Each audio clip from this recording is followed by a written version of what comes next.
নমস্কার বন্ধুরা, বাংলার স্বাদে আপনাদের সবাইকে স্বাগত।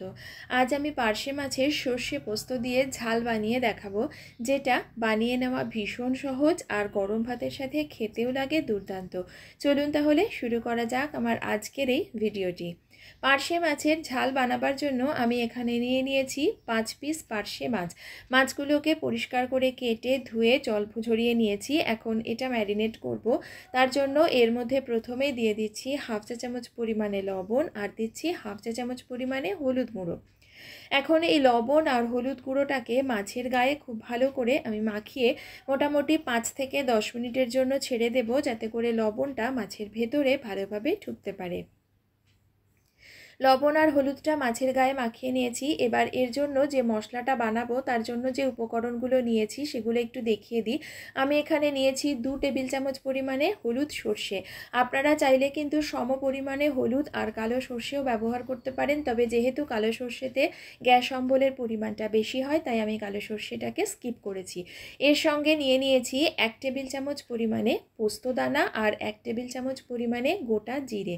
এই তিনটে উপকরণকে আমি পরিমাণ মতন কাঁচা লঙ্কা আর সামান্য একটুখানি লবণ দিয়ে শিল নোড়াতে বেটে নেব। যেহেতু শিলে বাটা মশলা দিয়ে রান্না করলে রান্নার স্বাদ খুব ভালো হবে, তাই আমি এই মশলাগুলোকে শিলে বেটে নেব। আপনারা চাইলে কিন্তু অবশ্যই মিক্সিতেও পেস্ট করে নিতে পারেন। আর আমি এখানে ঝালের মশলাতে সামান্য একটু জিরে ব্যবহার করেছি। আপনারা করে দেখতে পারেন, স্বাদ ভালো হয়। তবে কারোর যদি অপছন্দ থাকে সেক্ষেত্রে স্কিপ করতে পারেন।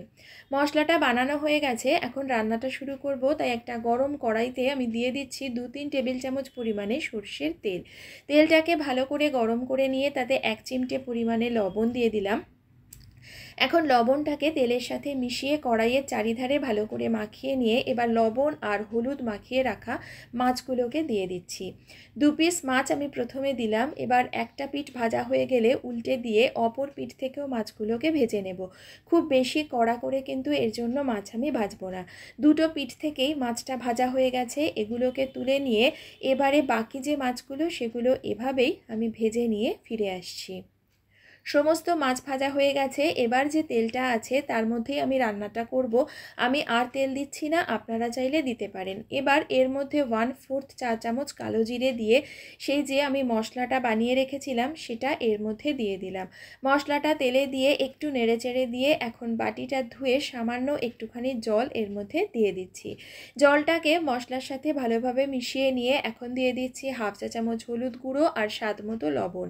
খেয়াল রাখবেন, আমরা কিন্তু তেলেও মাছ ভাজার সময় একটু লবণ দিয়েছিলাম আর সর্ষেটা বাটার সময়ও কিন্তু লবণ দিয়েছিলাম, তাই লবণটা বুঝে ব্যবহার করতে হবে। এবারে লবণ আর হলুদটাকে মিশিয়ে তেল ছাড়া পর্যন্ত মশলাটাকে খুব ভালো করে একটু কষিয়ে নিয়েছি। এখন কিন্তু সর্ষে পোস্ত জিরের যে কাঁচা গন্ধটা সেটা চলে গেছে। এই সময় আমি এর মধ্যে দিয়ে দিচ্ছি হাফ কাপ পরিমাণে গরম জল। গ্রেভি আপনারা যেরকম রাখতে চান সেই আন্দাজে জল ব্যবহার করবেন। আমি কিন্তু খুব একটা বেশি জল দিইনি। এবারে জলটাকে নেড়েচেড়ে মিশিয়ে দিয়ে ফুটে উঠতে শুরু করলে 3-4টে চেরা কাঁচা লঙ্কা দিয়ে ভেজে রাখা মাছগুলো এর মধ্যে দিয়ে দিলাম। সমস্ত মাছ দেওয়ার পরে গ্যাসের ফ্লেম লোতে রেখে এটাকে ঢাকা দিয়ে রাখছি মোটামুটি 5 থেকে 7 মিনিটের জন্য, কেননা পার্শে মাছ সেদ্ধ হতে কিন্তু খুব একটা বেশি সময় লাগে না। 5-7 মিনিট হয়ে গেছে। এখন ঢাকনাটাকে তুলে নিচ্ছি। আমাদের কিন্তু মাছের ঝাল একদম তৈরি হয়ে গেছে।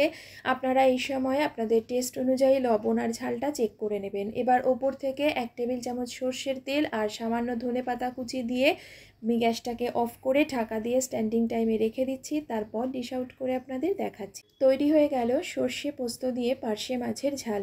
রেসিপিটি আপনাদের কেমন লাগলো আমাকে কমেন্ট করে জানাবেন, এবং আমার ভিডিওটি শেষ পর্যন্ত দেখার জন্য আপনাদের সকলকে জানাই অসংখ্য ধন্যবাদ।